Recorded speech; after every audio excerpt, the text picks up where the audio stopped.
सृष्टि बचपन से ही दिखने में सुंदर नहीं थी, लेकिन अमीर बाप की बेटी सृष्टि पर उसकी माँ जान छिड़कती। मेरी बेटी कितनी प्यारी है, भगवान सबको सृष्टि जैसी बेटी दे। सृष्टि धीरे धीरे बड़ी होती है। एक दिन सृष्टि की सहेली कहती है, तू दिखने में कितनी अजीब सी है, लेकिन मैं जानती हूँ हम सब में सबसे अच्छी शादी तो तेरी ही होगी। तेरे पापा अमीर जो है।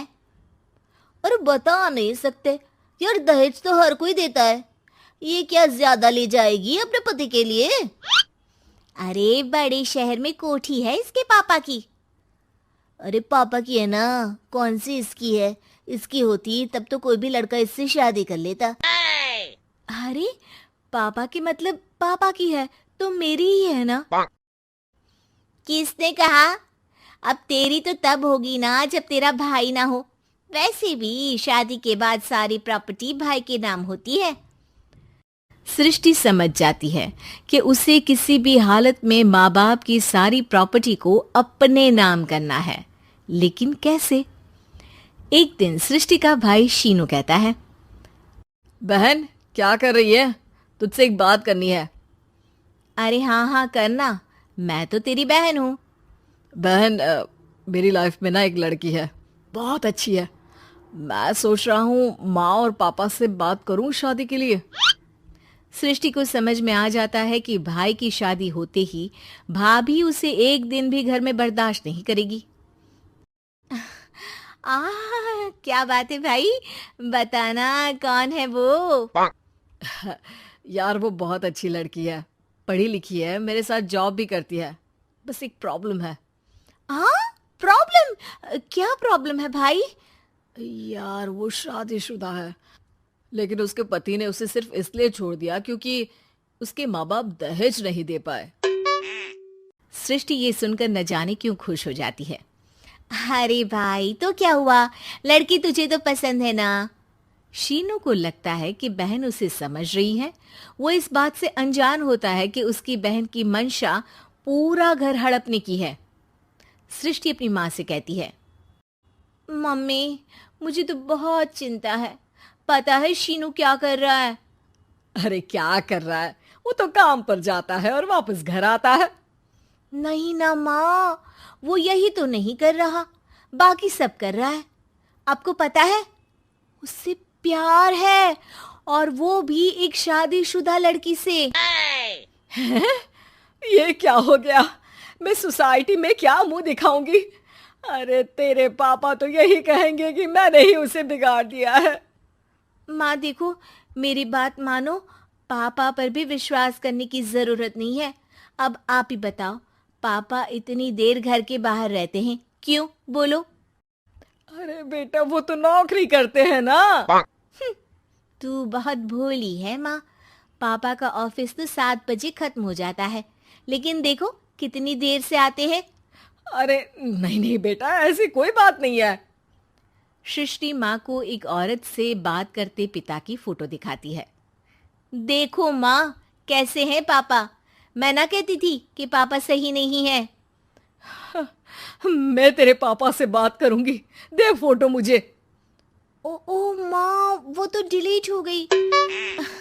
लेकिन चल, तूने तो देख लिया ना, पापा से बाद में बात कर लेना, और हाँ मेरा नाम बिल्कुल मत लेना। हाँ माँ। अब क्या था, सृष्टि के माँ और पिता के बीच झगड़ा होना शुरू हो जाता है।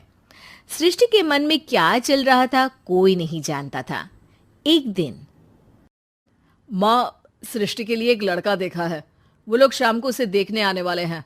और हाँ माँ, एक खुशखबरी, मैं और पापा मिलकर एक नया बिजनेस ट्राई कर रहे हैं। शाम को लड़का आता है, सांवले रंग का। सृष्टि को तो बिल्कुल भी पसंद नहीं आता। लड़की की माँ कहती है, लड़की का चेहरा तो कोई खास नहीं, लेकिन अगर मेरे बेटे को आप लोग सेटल कर दें तो मैं उसकी शादी आपकी बेटी से करवा दूं। सृष्टि को लड़का बिल्कुल पसंद नहीं था। उसे भाई पर गुस्सा आ जाता है। लड़के वालों के जाने के बाद कहती है, माँ देखा शीनू मेरे लिए कैसा लड़का लेकर आया, न दिखाने लायक न सुनने लायक, सेटल भी नहीं, वो भी हम करे। अरे माँ, मैं जानती हूँ ये मेरी शादी किसी भी घर में क्यों करवाना चाहता है। अरे कैसी बात कर रही है बहन? तूने तो देखा ना, लड़के को मैंने ही मना कर दिया तुझसे शादी के लिए। जिसने लड़का बताया था उसने उसकी बहुत तारीफ की थी। बात आई गई हो जाती है, लेकिन सृष्टि का मन शांत नहीं होता। क्या करूं, कुछ समझ में नहीं आ रहा। मेरी शादी हो गई तो ये लोग पूरी प्रॉपर्टी शीनू के नाम कर देंगे, मेरे हाथ तो कुछ लगेगा ही नहीं। तभी सृष्टि को आइडिया आता है। वो किसी वकील को फोन करती है। जी देखिए, अगर आपके मम्मी पापा का तलाक हो जाता है तो आपके पिता की आधी प्रॉपर्टी आपकी माँ के नाम हो जाएगी, फिर उसे वो किसी को भी दे सकती है।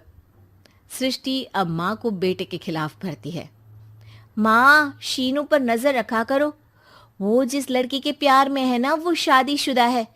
यहाँ आएगी, सारा पैसा रुपया जमीन जायदाद सब हड़प लेगी। पापा का भी हाल तुमसे छुपा नहीं है। ऐसा ना हो कि मैं और आप एक दिन सड़क पर भीख मांगे।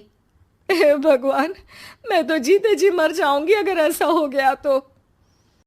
ऐसा हो गया नहीं माँ, ऐसा ही होगा। अभी समय है, आगे का सोच लो। मैं तो कहती हूँ पापा से आधी प्रॉपर्टी लेकर अलग हो जाओ। पापा की आधी प्रॉपर्टी भी हम लोगों को अगर मिल जाती है ना तो अगले 7 जन्म सफल समझो। बेचारी माँ बेटी के कहने पर पति से तलाक लेकर अलग हो जाती है। सृष्टि अब पैसों से गाड़ी और अपने दूसरे महंगे शौक पूरे करने लगी। उसके दोस्त भी उसके पैसे इस्तेमाल करते। सृष्टि, कल तुम कहाँ थी? मैं सारा दिन घर पर अकेली थी। तो मैं क्या करूं? मैंने ठेका तो नहीं लिया है ना तुम्हें संभालने का। माँ को सृष्टि से ये उम्मीद नहीं थी। वो बैठकर रोने लगती है। वहीं उसका पति यानी कि सृष्टि के पिता आ जाते हैं। मैं जानता था कि तुम्हारा यही हाल होगा, तो आपने मुझे रोका क्यों नहीं? मैं रोकता तो तुम रुकती क्या? सृष्टि के कहने पर तुमने मुझ पर अपने बेटे पर शक किया, लेकिन तुम ये भूल गई कि कैसे हम दोनों ने मिलकर जीवन में इतना सब खड़ा किया। माँ पति के गले लग जाती है। मुझे माफ कर दीजिए, मैंने आपकी कमाई का एक बड़ा हिस्सा गवा दिया। कोई बात नहीं, तुम साथ हो तो मैं ऐसी 7 प्रॉपर्टी खड़ी कर दूंगा। तभी वहां सृष्टि आ जाती है रोते हुए। माँ, मयंक ने मुझे छोड़ दिया। वो बोल रहा था जब तक मेरे पास पैसे थे तब तक ही वो मेरे साथ था। पापा, माँ, मुझे माफ कर दीजिए।